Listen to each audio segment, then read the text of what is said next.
protection. Comme la démocratie, les Français. La démocratie, c'est une religion. Alors, ces images avaient beaucoup troublé hein, quand on les a vues. Pour vous, comment les comprenez-vous Là, vous avez l'illustration même de ce que j'appelle la maladie. Voilà. Hein. L'islamisme, maladie de l'islam, mais comme je l'ai démontré déjà à l'époque, ce qui m'a paru le plus terrible, c'est ce que je décrivais en Égypte, ce que j'ai intitulé l'islamisme diffus. C'est-à-dire comment les thèses de l'islamisme sont entrées dans l'esprit d'une très grande majorité de musulmans. Et c'est ça qui est immensément grave. Les gens, c'est-à-dire, sont corrompus de l'intérieur sans le savoir. Et nous avons affaire à une religion que je trouve terrible actuellement, telle qu'elle est exploitée, avec cette volonté de vouloir à tout prix gagner le paradis, s'épargner l'enfer. La religion n'est pas ça, ne se réduit pas à ce calcul élémentaire.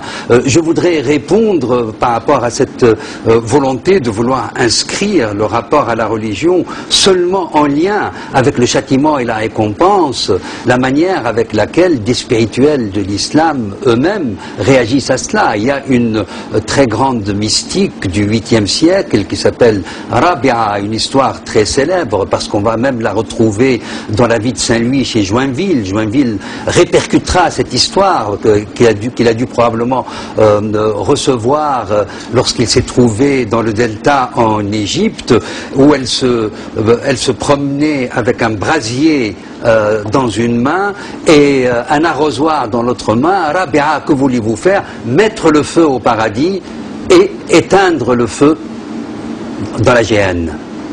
Et voilà un exemple pour dire que la religion est autre chose que ce calcul mesquin d'épicier auquel on se trouve réduit aujourd'hui, avec en plus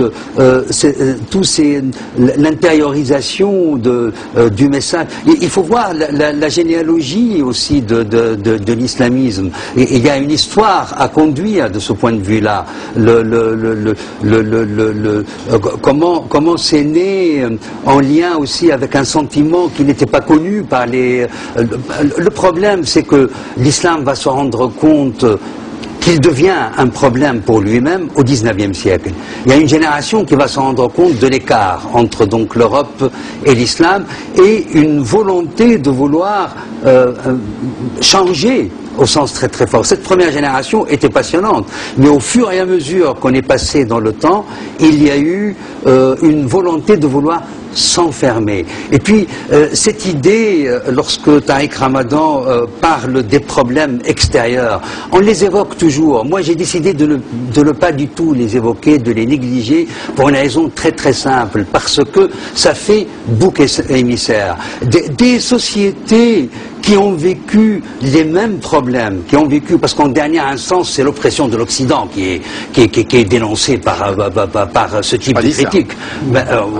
Bush, tout on en parlera tout à l'heure. C'est la dernière continuité. C'est cette hégémonie-là. Il y a, je perçois derrière cela, tapis un anti-occidentalisme qui n'est pas du tout le mien. Moi, l'exemple que je cite toujours pour les musulmans, ce sont de très grandes civilisations qui ont connu d'énormes problèmes avec cette hégémonie occidentale, mais qui ne réagissent pas du tout de la même manière. L'Inde et la Chine.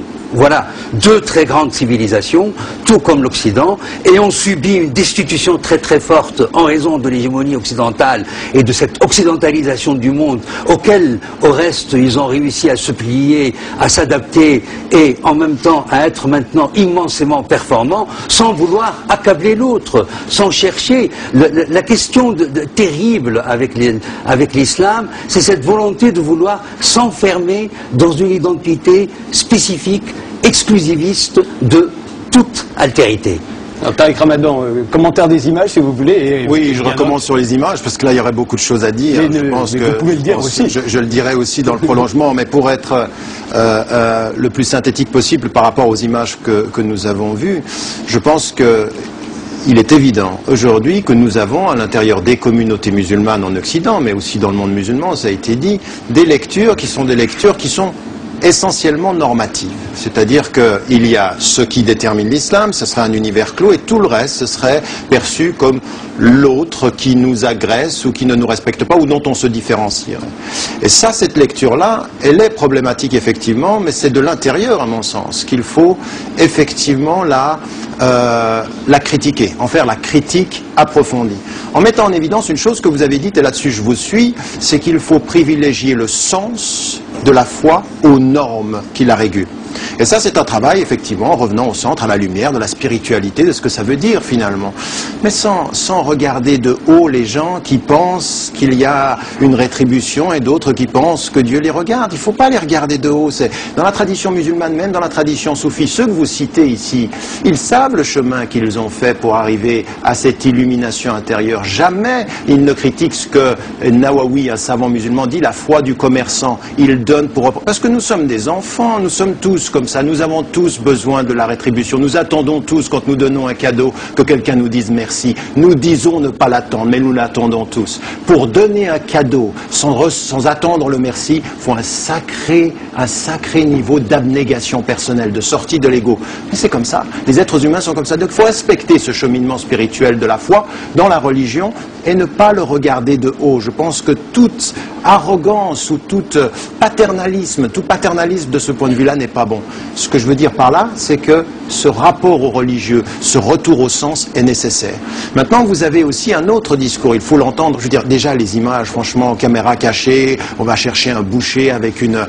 alors là, c'est massif, quoi, je veux dire, les images sont massives, je veux dire, tous les stéréotypes sont là, je veux dire, d'une part, on veut pas de la laïcité, on veut pas de l'Occident, et en plus, il a le couteau, tout pour faire peur, tout pour bien ancrer, je veux dire, les images, ont une force ici. Mais ce qu'il faut dire aussi, c'est qu'il dit autre chose. Il dit, si la laïcité, elle ne me permet pas de pratiquer ma religion, alors je serai contre elle. Alors tout le discours que nous devons tenir ici, c'est pas de s'asseoir là en disant mais regardez-moi ce discours de fanatique fondamentaliste à rejeter. Ce qu'il faut faire comme travail fondamental, c'est de mettre en évidence dans ce pays que la laïcité, quand elle est appliquée, la loi de 1905 dont on parlait avant les nouvelles, eh bien, elle permet aux musulmans de pratiquer leur religion. Que le problème aujourd'hui des Français de confession musulmane, c'est pas la laïcité, c'est la mauvaise application de la laïcité. C'est qu'on ne l'applique pas de la même façon quand il s'agit de chrétiens, de juifs, que quand il s'agit de musulmans, dans les banlieues ou ailleurs d'ailleurs. C'est-à-dire que c'est cela qu'il faut mettre en évidence. Dans ce discours-là, il ne faut pas le contrer en l'islamisant, en disant de toute façon le problème c'est l'islam.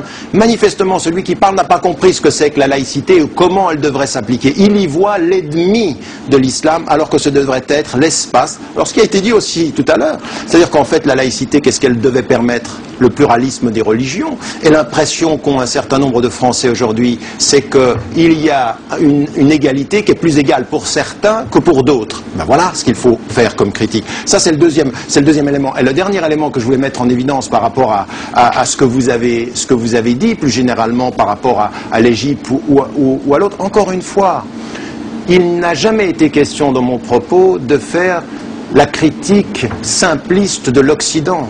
Je considère que la seule façon d'entrer dans un dialogue fécond, c'est la double autocritique. C'est-à-dire autant pour moi, comme musulman, mais aussi comme occidental, parce qu'on ne me sortira pas de l'Occident, je suis un occidental musulman, un européen de confession musulmane, complètement ancré dans ma culture européenne.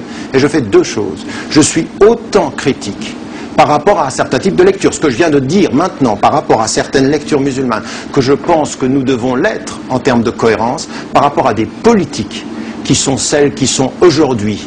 Je veux dire, sur ce plateau, j'ai entendu il y a quelques jours le conseiller du président Sarkozy nous expliquer que l'Arabie Saoudite était un pays de modération et que oui, effectivement, il pratique la lapidation, mais enfin, c'est quand même la modération. Je veux dire, il faut cesser de se moquer du monde. On ne peut pas tenir un discours sur l'ouverture et en même temps, à moi me dire « Ah, mais quelle horreur, ce fondamentaliste qui demande à l'Arabie Saoudite de cesser l'application de la lapidation à part un maratoire et puis d'aller en Arabie Saoudite et à Riyad et leur expliquer que finalement, eh bien, ils font bien. Ils sont de bons musulmans. Ils ont les intérêts qui nous intéressent, les contrats qui intéressent la France, mais ils ne pratiquent pas, ce pays, la France aujourd'hui, une attitude éthique par rapport au pays. Mais c'est pas critiquer l'Occident, ceci, c'est simplement regarder mon univers culturel en lui disant, de la même façon que je le dis aux musulmans, nous ne nous en sortirons pas sans cohérence, c'est-à-dire dire les idéaux, mais les pratiquer sur le terrain politique. Je vous donne tout de suite la parole, Monsieur Medem, mais vous avez recité le mot de moratoire. Vous aviez appliqué déjà lors d'un débat avec Nicolas Sarkozy. Ça vous avait beaucoup été reproché, ce mot. En tout cas, tout le monde n'avait pas compris forcément ce que vous vouliez dire. Qu'est-ce que vous voulez dire par un moratoire sur la lapidation? Ce que je veux dire,